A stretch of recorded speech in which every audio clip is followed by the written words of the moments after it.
Welcome to Resume Well. Hello and welcome to Resume Well. I'm your host, Courtney Page, and here on Resume Well, we explore the intersection of wellness and career success. Today's guest is the absolute perfect person to tackle that enormously complicated topic. But if you're struggling from burnout, fatigue, and anything in between, even that stubborn weight that maybe you just can't seem to shed regardless of doing, quote, everything right, this is the episode for you. So our guest today is a pharmacist turned functional health coach who is on a mission to help women understand their health and transform their lives. After witnessing the shortcomings of the conventional medicine that we all are very familiar with, after witnessing all of that firsthand as a pharmacist, Farah Jamani discovered that true healing requires a holistic, evidence-based approach. So as a relentless problem solver and a dedicated coach, she really pushes her clients, and I know this because my best friend, and that's an understatement, she's more like a sister, was one of her clients, and she was like, you have to interview Farah. So I know, just from what she's told me, that Farah really pushes her clients beyond their comfort zones while providing unwavering support. And she firmly believes that mastering the control of your health, mastering your own control of your own health is infinitely more valuable than relying on medication alone. Through her innovative root cause ResetRx program, she equips people with the tools and the confidence that they need to reclaim their well-being, which sounds wonderful. She's helped hundreds of clients release excess weight, I love that phrase, and boost their energy, improve their sleep, and rediscover self-love. Farah has guided countless individuals towards a vibrant life that they never imagined possible. In today's episode, Farah and I are going to dive deep into optimal health and how it can fuel career success and personal transformation. Farah, thank you for coming on Resume Well. Thank you so much, Courtney. I'm so excited to have this conversation with you. Yes. To get started, I always like to start out by asking people, if you were at a dinner party and someone was like, oh, hi, I'm, so-and-so, who are you? And you were like, oh, I'm Farah. And I just feel like people always ask, like, what do you do? What would be your response? I think of it in the easiest way. I teach you how to eat, how to think, and how to live to have your optimal life.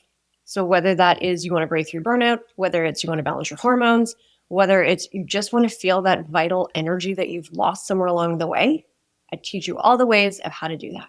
That sounds amazing, first of all. I want that. So I want to go back in time a little bit because you were a pharmacist, which doesn't sound super holistic. I mean, you're like back there kind of like counting pills, right, for people? Yep.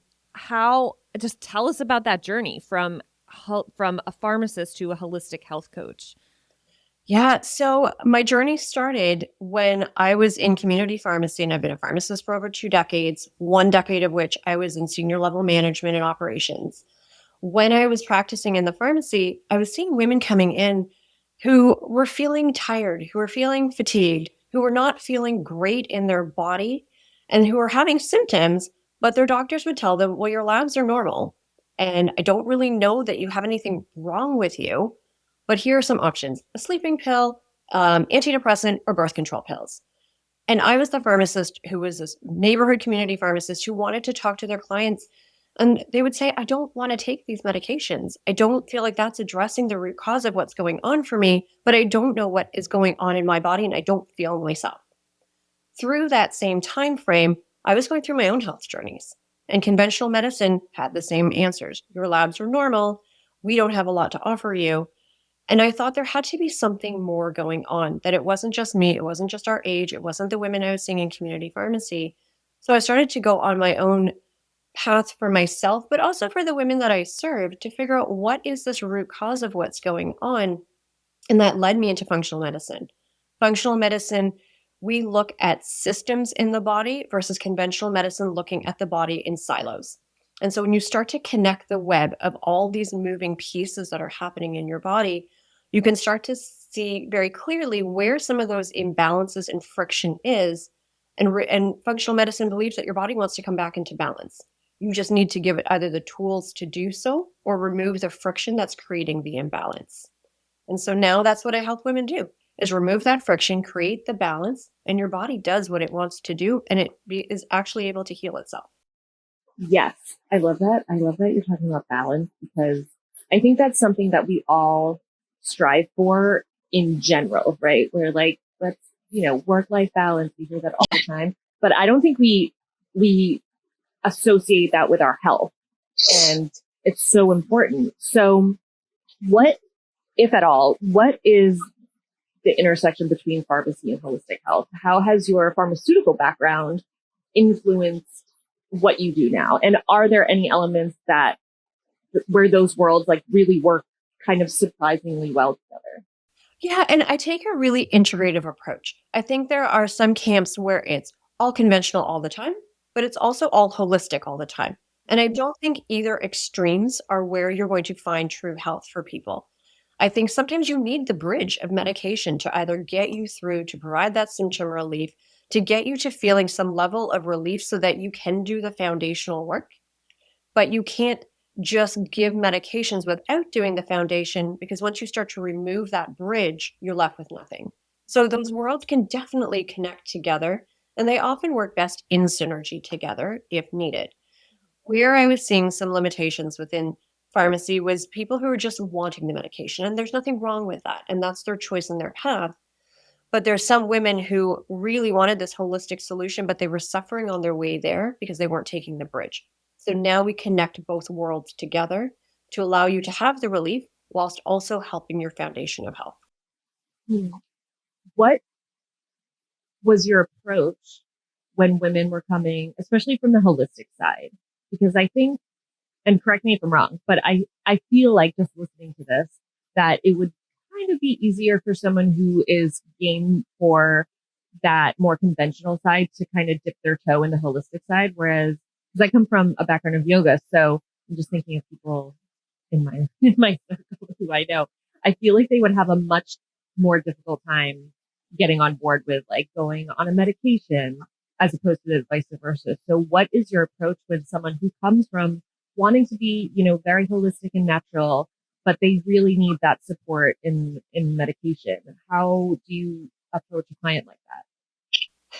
Everyone is going to be on their own path, and it's about meeting them where they're at whilst also giving them what they want. And so for me, it's having that conversation of, you want this solution, you want this symptom to be gone. Amazing.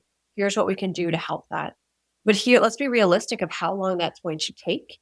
And do you need to have anything to help you on the way? And if you don't want to have medication, that is completely fine. You don't need medication. But sometimes it just provides that relief. Usually I don't see it coming from that world. I see it more, I want to have a holistic approach. I don't want to have medication. How do I do that? And that's where I help support them. So that's really interesting. And vice versa, if you have somebody who is really like not into the holistic side and they're I don't know if they would, if you get those types of clients, if you do, and you're like, look, this is actually really helpful. How, is there a way, like, do you have to convince people, or is it more like, okay, I'm going to meet you where you're at, and then you kind of like introduce them to the whole idea of functional health and medicine? I think there are stages of change that people enter into when they're coming into a health journey. And moving them along those stages is super important, but also recognizing at which stage they're coming in. Most people come to me when they want an integrative solution. They've exhausted what conventional medicine has to offer. They're not getting the relief they need. They're not getting those symptom improvements. Now they want something different. When I was in pharmacy, yes, we're going to have those people who are like, just give me the medications. That's all I want. Okay, that's great. But let me just sprinkle in to just open the door to your knowledge of maybe showing you that there are alternative pieces that you can do to reclaim that control back in your health. But most people who come to me really want that new solution. They want that integrated approach. Mm-hmm. So many of our listeners are high achieving women, and I know that that's kind of where you specialize. Yeah. And they're really struggling, and you talked about balance, so I love this. So they're really struggling to balance, their health and their very demanding careers and family. What have you found to be the biggest misconception that they often have about their own health transformation or health transformations in general? I think this illusion of balance is just that. It's an illusion. We aren't going to always balance things. There's not going to be this even um, amount of time given to work, given to family, given to career, given to personal development. But where I think what women really want when they're saying they want balance is they want resilience and they want capacity to hold all of what life offers. So by giving them that, by building up their physical body, their emotional body, and then their spiritual body to figure out, how do we build more resilience? How are you able to take the hits and keep going? But how are you also able to build more capacity into your system to have a richer, fuller life that almost feels like it's effortless in your performance without having to be so prescriptive in this illusion of balance?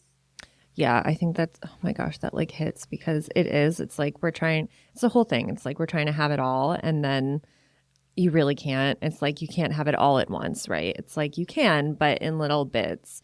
I think that you can feel like you have it all, because I think what that means is I want it all because I want this beautiful, rich life. Okay, let's understand what's important to you in that. Let's understand, how are you defining success in that? And what does that mean? Because your version is going to be very different than my version. Right. And how do we allow you to have that, building on that physical foundation of health, to give it to you first? When you're struggling with exhaustion and you can't get out of bed, you are not having balance and you're not thriving in life. Right. So what are like the biggest things that people come to you for? Oh, people come to me a lot for exhaustion and fatigue, feeling burnt out. And most times they're coming to me because they hit 40 or they've hit some time frame in their life where things are starting to shift and they don't understand what shifted. Their diet hasn't changed, their exercise hasn't changed, but they are way more tired, they're way more hormonal, irritable, and they're starting to get that fluff around their midsection. And they're like, I don't recognize myself anymore. I don't feel vital anymore. It's like a light switch went off and now I don't know where I am. All at the same time? Or do you get like 1, 2, 3, or people that come with all of those symptoms? I think when you start to tease things out, most times they'll come to me because of the fluff. They're like, the vanity piece. I want this gone. I don't feel good. Or I'm just so tired all the time and I don't know why. But when you start to piece all of these pieces together, you start to realize like your cells are just not functioning appropriately. Your body's not creating the same level of energy because there's that restriction and friction in it. Where does that restriction and friction usually stem from?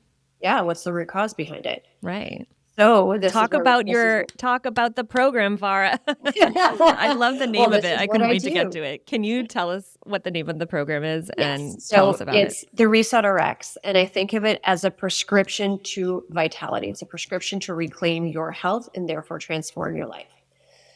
So the program is divided into almost 3 distinct phases. The first is we really have to reset your foundations of health. And so then we start to look at, what are the foods that you're eating? Or how are we sleeping? How's your gut? How are your hormones? How's your detoxification? Those actual foundations in your health. And a movement. Let's throw movement into that as well. Then we go into that next phase of, okay, how are we managing emotions? How are we stepping into self-leadership? How are we managing that stress regulation in the nervous system? Because that's often that key friction point for so many women. And then the third phase is, now we've created this whole new shift in you. You have more resilience. You have more capacity in your system. You're sleeping better. You're feeling better. You're looking better. Now it's stepping into this new identity of, okay, now how do I meet my new self? What do I want in this world? The patterns that I was running that are no longer serving me, do I want to still keep running these patterns that are exhausting me? Or am I wanting to do something new? And so many women come through this program and they've had this huge empowerment shift that they want to change careers. They want to change all different things in their life because now they finally feel like themselves. They finally have taken ownership back. And so now they step into this new phase of their life with compassion, with grace, with this new awareness and wisdom. Yeah. And it's interesting because I think when you started that first phase, it's kind of like all those things that we know like are the issues. And for whatever reason, we are missing, the components like as a whole. And then the second phase, can you reiterate the second phase again? Yeah. And so I'll go to the first phase first. Yes, we know we need to do them, but there's so much confusion out there about what's the best way to do it. So I Yes. like to distill it down for people. And yes, there is some personalization within it, but a lot of those components really focus on your metabolic health, getting your blood sugar down, resetting some of those foundations in your health so that you flip that metabolic switch, that now your body's making better energy. Mm-hmm. That second phase then is really about stress and emotional regulation. It's stepping into your own self leadership and power and starting to be able to look at your nervous system and understand, where is it? Is it feeling activated and really on? It's stuck and on, where a lot of our ambitious women are. Mm-hmm. Or is it feeling more collapsed? And I just don't have the motivation to do anything. And how do we bring you into this middle Goldilocks zone where the healing happens, the calm happens, the creativity and the joy all happen? And it's understanding your mindset around things, the patterns that you run, but also how do you manage your nervous system on a day-to-day basis to kind of bring that temperature down of stress overall so you have where to grow. Mm-hmm. So taking those two types of women, the one who is always on and the one who has more of a collapsed nervous system, let's start with the first one. What have you found? And I know it's like a huge generalization, everybody's different, but if someone is listening to this and they're like, I am type A, like that is me, what is the first step that a woman like that could do to just try to, come back to either baseline or just come back to a normal, not normal, I don't want to say that, but more at peace nervous system? Strangely enough, it doesn't start with the nervous system per se for these women. Okay. Interesting. Yeah. So thinking about being stuck in on, thinking about, we often say when women are ambitious, they're stuck in on, their first thought is, well, I have to deload my plate. I need time and space. I need a nap. Right. I need a vacation. I just need my stress off my plate. But most of the time they can't do that. Mm-hmm. So how do we bring more, I keep saying capacity, but how do we bring that in? So I think about it, how do we lower the other stress fires? So we know stress comes from a physical source, a mental source, and an emotional source. If we can't impact the mental and the emotional source by deloading their plate, how do we bring down the stress fires from a physical source? Most of these women I see come in are probably not eating enough. They're probably moving They're not too eating much. enough. They're not sleeping enough. And so you're running on too little for too long. So here's where we start to bring the stress fires down, but from a physical perspective in your body. That actually gives you energy. It makes you feel like you can take on more. And then some of those mental and emotional stressors don't feel as impactful as they would have before because you've managed some of the physical stress fires. That's interesting. And what about type B, who, they are having trouble finding, they're probably tired, right? And probably just that is, contributing a lot to not being able to feel motivated or get motivated, and they look like they're lazy, but they're just, but they're not. There's probably something else going on. So if someone's listening to this and they're like, oh, that is me, I like doom scroll on social media and I'm just tired all the time. Yeah. But I have ambition, what is usually the underlying cause for that? And again, huge generalization, but just for someone listening who identifies with that, what would you say to that? Yeah. So that was my story. And that's why I got into this world, because I had run on for too little for too long. And think of it like a car running on the highway. If you don't refuel it, you don't change the oil, you eventually end up on the side of the road with your hood up. And so that's where this sort of burnout picture comes from. So most of these women who are collapsed scrolling, doom scrolling, they are super ambitious. They have so much to give, but their body is just needing so much care and rest. And they're like, I just can't anymore. Mm-hmm. So for those women, very similar. It's let's re-nourish you. Let's start to get you actually getting quality sleep. Let's start to reset some of those circadian pathways. All of this to say is, how do we use the light and the dark appropriately? How do we look at how much you're moving during your day? Is it too much? Okay, let's start to scale it back. The process is very similar. It's just where on the spectrum those two women are. Mm-hmm. The super stuck and on woman is still moving and grooving and doing all the things, but she's eventually going to be that collapsed woman if we don't intervene. And so the whole process is very similar of bringing down those physical stress fires to reset their foundations of health so then they can start to feel. And so for this woman, very engaged again. and for the other one, less less on fire. Yeah, to come to that kind of middle point on the spectrum. That is really interesting because those women that are always like going, they always end up getting like sick all the time. Yeah. You know, I'm Yeah. thinking of people I know and I'm like, why are you always sick? But they're just going and going and going, and eventually, you're right, they're gonna flatline. I mean, not flatline for real, but like they're just gonna hit a wall and Yes. become that woman, you know, who is just completely burnt out. But what is so unique about burnout with women in today's world? Like, why is it? Yeah, I mean, I feel like this is something that you could Google, right? But it's so like you just get so many. It's like, oh, you know, the patriarchy or something, but Not untrue. which is not untrue, right? And is definitely a contributing factor. But what is so unique about burnout with women in today's world? Oh gosh, there's so much. There's so much. I know. See, that's why it's like you Google it and it's like it just becomes too like crazy, and it's hard to distill like what is not biased or opinionated, you know. So it'd be interesting to get your take on this because, you know, this is your bread and butter and this is what the Reset is all about. And just having a very good friend of mine go through this program with you, you know, and have you as a coach, she's amazing. So I just want to dispel all your knowledge. I want to leak it out of your brain. All right, let's talk about burnout. Why is Okay. this so ubiquitous for women? Sure, we could talk about the patriarchy. I feel we all understand that we are living in a society that does not honor us as women. It does not honor our cycles. It does not honor our capacity and how much we're able to give. It expects more and more and more. We have full-time jobs, either at home and outside of the home, but we're expected to do it all together. I think I saw a stat that mothers have, like, I think it works out to like an extra job and a half on top of their full-time job. No wonder we're exhausted. Right.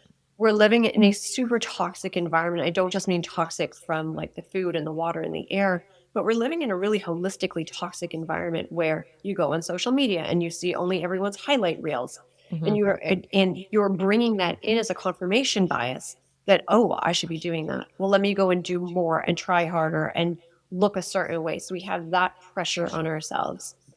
You know, Gabor Mate uses a term that women are the shock absorber of society, and we are the emotional shock absorber.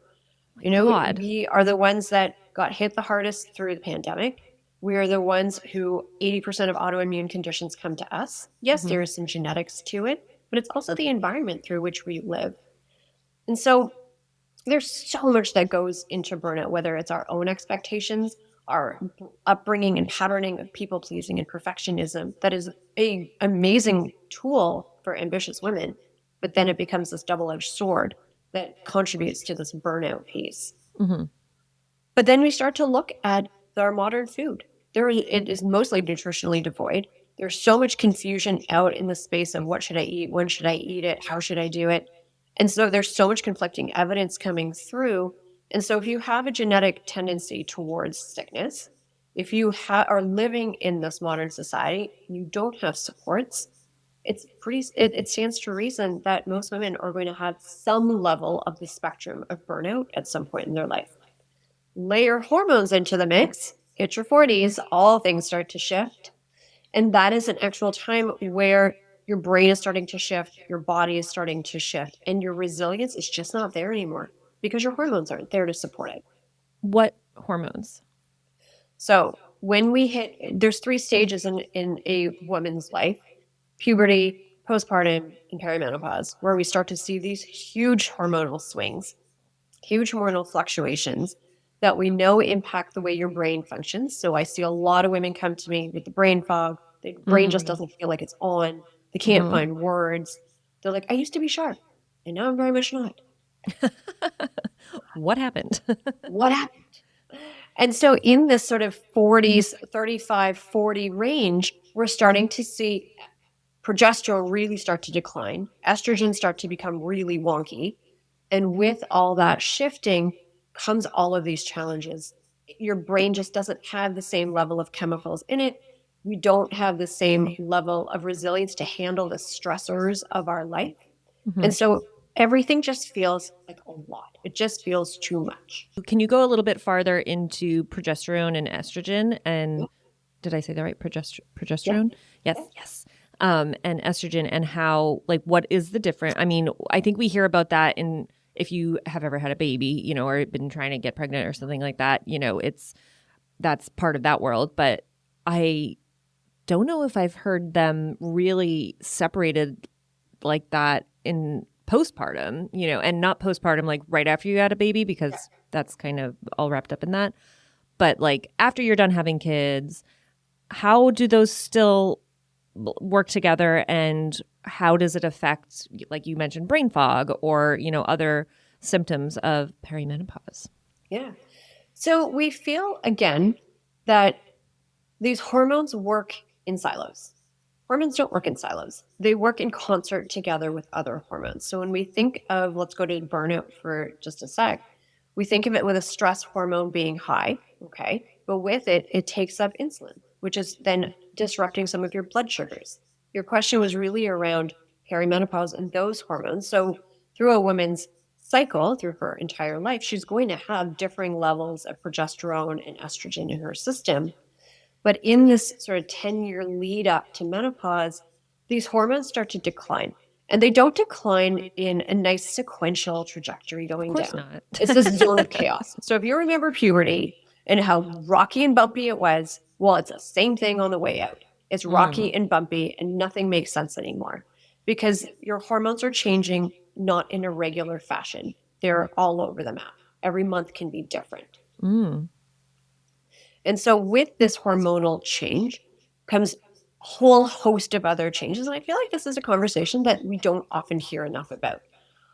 I feel this whole menopause conversation is definitely starting to open up. Yes. But we don't hear about all of these shifts, like the changes that happen in your gut, the changes that start to happen in your brain, some of the other like brain chemicals or neurochemicals, neurotransmitters that start to decline because estrogen is going away over that 10-year transition. And so most of the symptoms, I'm going to say 80% of the symptoms that we are experiencing, whether it's brain fog, exhaustion, anxiety, stress, all of those pieces, right, those can happen in our 35 to 40 year range and before menopause. But what we kind of signal as this menopause piece is night sweats, hot flashes. Well, there's so much more associated with it. And so the question is it true burnout? Is it hormonal shifts? Sure. It's all of the above. But when you really start to get into, okay, how do I start to help you from a root cause perspective? The pathway doesn't change.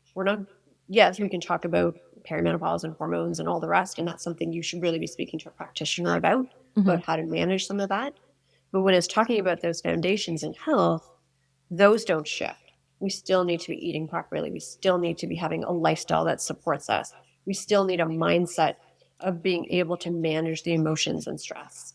Right. And I think something that I've noticed with my friends and myself is the foods that used to work for you might not work for you anymore. And the mindset that used to work for you might not work for you anymore. Like in your 20s, you can kind of just like hit it and go. You can get like 5 or 6 hours of sleep and be fine. And now for me, at least, like, absolutely not. If I get 6 hours of sleep, I am useless the next day. Like just absolutely useless. And I used to brag, like, I can not sleep and be fine. You know, I can stay up and like wake up early and it's fine. And I definitely can't do that now. How does this is kind of a left field question, but I think it is interesting. This whole thing is very interesting in regards to women becoming pregnant later in life.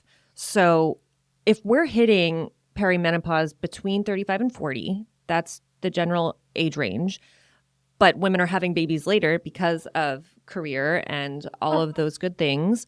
How do those hormones play? Like, I mean, how does that? That's a huge, complicated question. Yes. I realize that. But, you know, we're all told that after 35, it's much more difficult to get pregnant.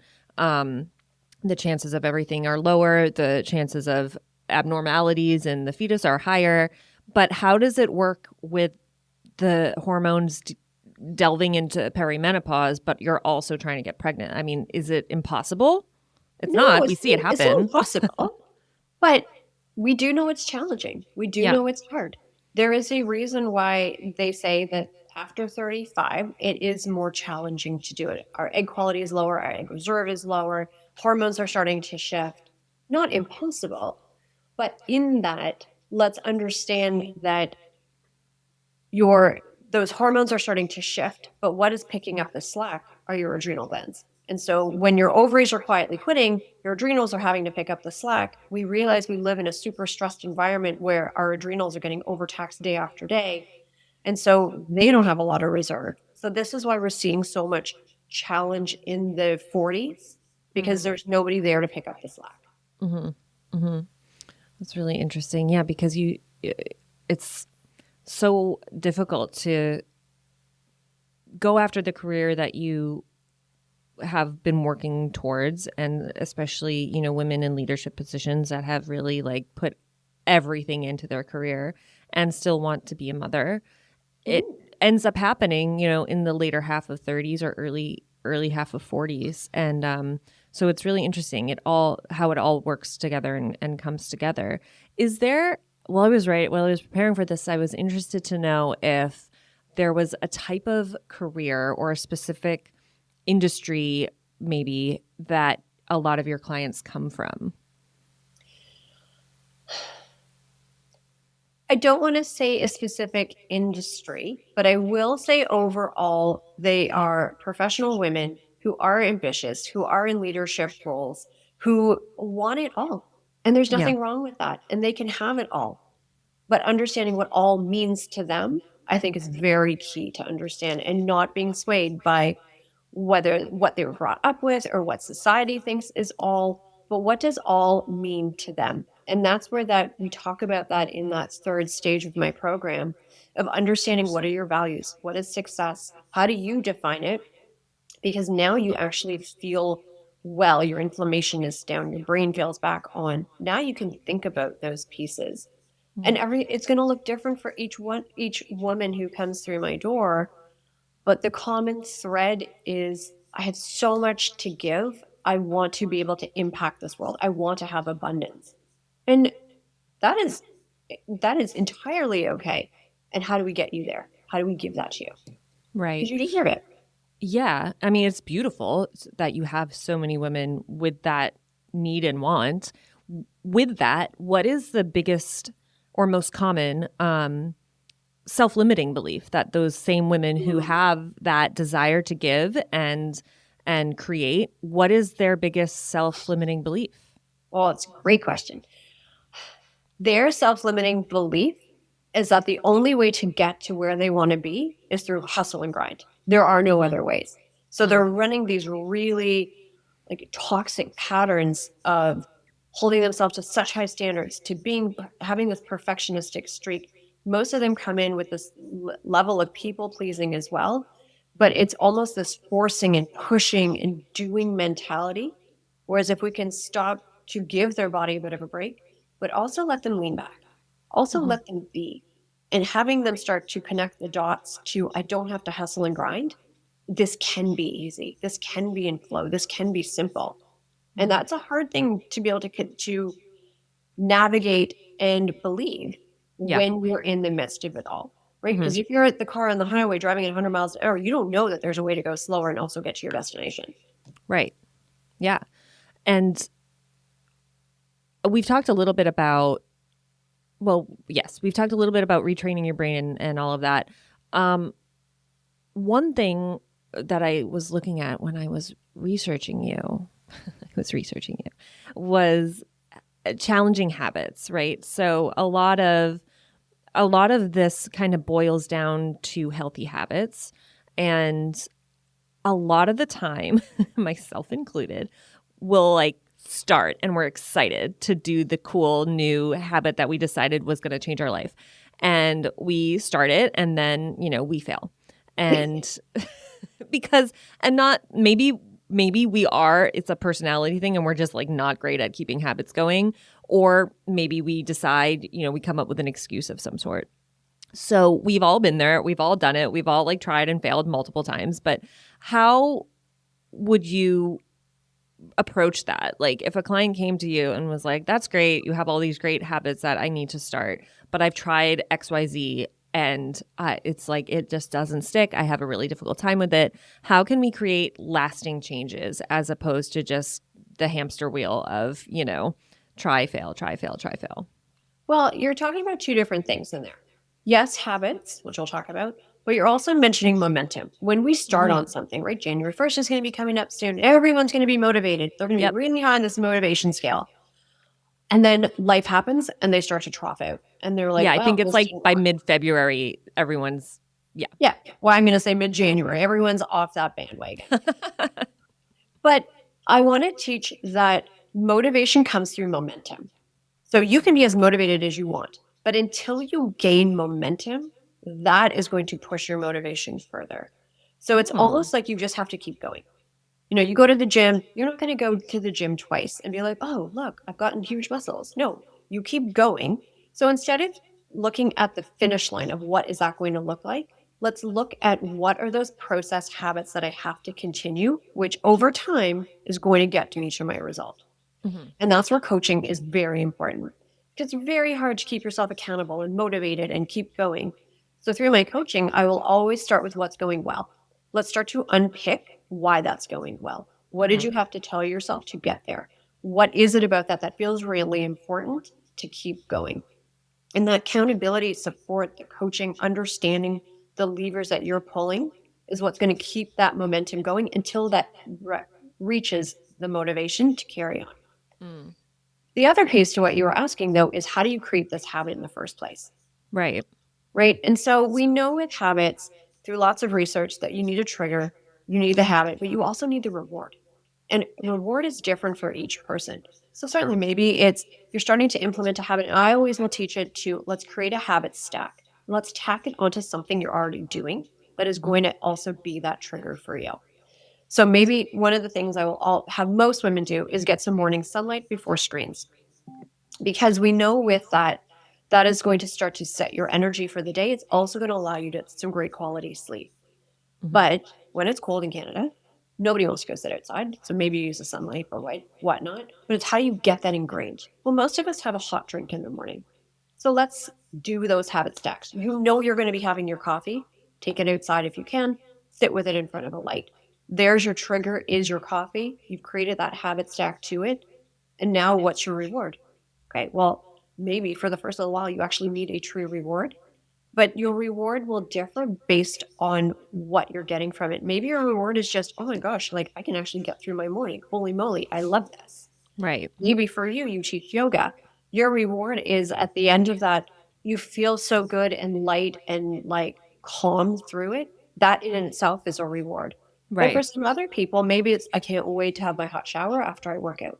And I'm going to make it so lovely. Use beautiful things in my shower. And that's my reward. Until these habits start to feel like lifestyle. Through the 12 weeks in my program, my whole goal is teaching them the tools of a lifestyle. So it's not a quick fix. It's not a detox. This is how do you shift your metabolism, but also how do you shift your lifestyle to create the reset lifestyle. And what elements are really important for you are going to differ than somebody else, but you assemble your own toolkit and therefore you assemble your own habit stacks. Right. How long, and again, I know that this is, it depends on the person, but I think we've by now all heard, especially with New Year's coming up, we've heard 21 days is like the master day of habit creation. Like once you hit 21 days, you will never ever like not do this thing, right? Obviously that is like super generalized and untrue for many, but is there a time frame for somebody to work towards in regards to habit stacking? The 21 days is such an illusion. I don't think the evidence or the literature shows any, and I could be wrong, any specific time frame for how long you have to be in something to make this a lifestyle. I think it's going to also depend on what is your level of reward to all this? What is your ultimate goal? So usually when I start working with someone, we really drill in, why is this so important to you? Well, I want to lose weight. Cool. Why? I just don't feel good. That's not going to keep you motivated in the hard days. But once you start to drill down what their true value add to it is, usually comes down to some level of self-worth, confidence. Once you start to pinpoint why this is so important, once they start to attach that leverage, then it becomes exponentially faster and easier to do it. Mm-hmm. Building in tools like the habit stack, building in tools like the celebration of the end, all make those go much faster than this sort of idealized 21 days. Yeah. Yeah. I also want to note that none of those rewards that you mentioned were food. I love it. Which is good because I think that's where my mind immediately went. I was like, oh, maybe it would be like a really like good breakfast or something. But I think it's easier to make it something that you're also already going to do, right? So if it obviously, like, a lot of people shower in the morning. So I love that, where it's like, just use like a really expensive soap if that is what you're into, you know, or take like an extra 5 minutes in the like nice warm steam, you know, something like that, because you're going to be there anyway. So it's not adding on an extra thing that will then like make it even more unrealistic to do. So there's no extra barriers to it. Right. And coming from the space of burnout, it's like, listen, I can't have a checklist. I can't have one more thing to do. Nope. How do I ritualize this? How do I make this feel good to me? And therefore then keep going. We also feel good. I know. That's the hardest part, when you like don't feel good, but you have to keep going.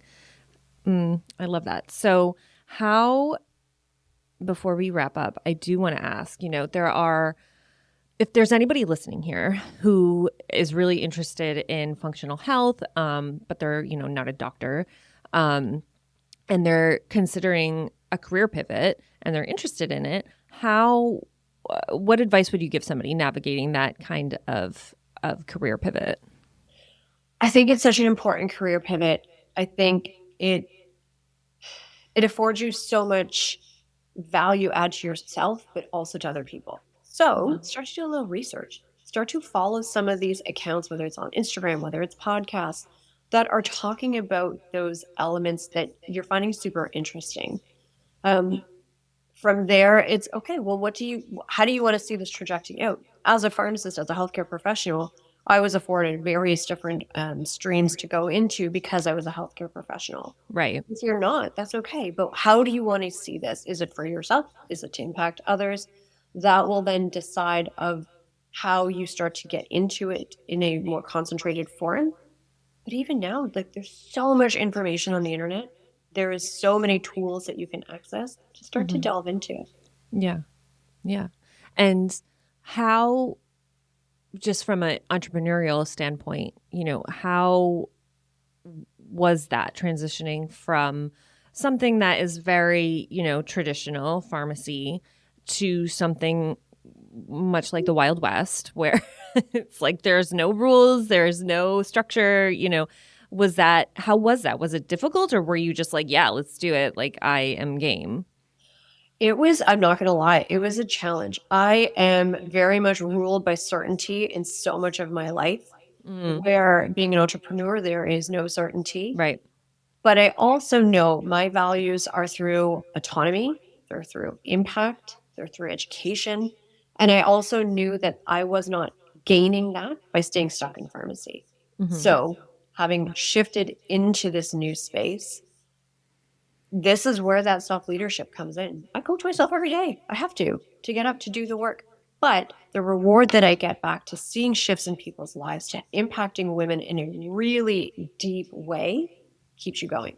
That's how you find a way. It's not easy, but nothing good is easy. Right. Yeah. Oh my gosh, what a good note to end on. I love that. Farah, thank you so much. You were wonderful. Is there anything that we didn't cover that you really want to bring up? Oh gosh, there's so much we can talk about. I know. You know, I think that the overarching theme is so many women that I saw in the pharmacy field were giving their power away, whether it was to physicians, whether it's to supplements, whether it was to drugs, whether it's to whatever they found on the internet. Being able to reclaim your own power and start to become the CEO of your own health is so transformational. And knowing that there is a way to do it where you're not outsourcing your power, you're reclaiming it for yourself, because that's what's going to start to shift your life, shift those around you, and impact all of the people that you connect with. I think it's really important for people to know they can have what I kind of coin as this effortless performance, whether it's at home, at work, and in life, by building up that resilience and capacity in their body first, and then being able to shift it to the rest of their life. I love it. Thank you. Mic drop. Awesome. You need your own podcast. I would listen. Thank you so much. If you are interested in working with Farah, we will include all of her links in the show notes. You can also follow her on Instagram at _holistic pharmacist. Awesome. I love it. Thank you so much, Farah. And thank you everybody for listening, and stay healthy, stay happy, and resume your life well. Thank you so much.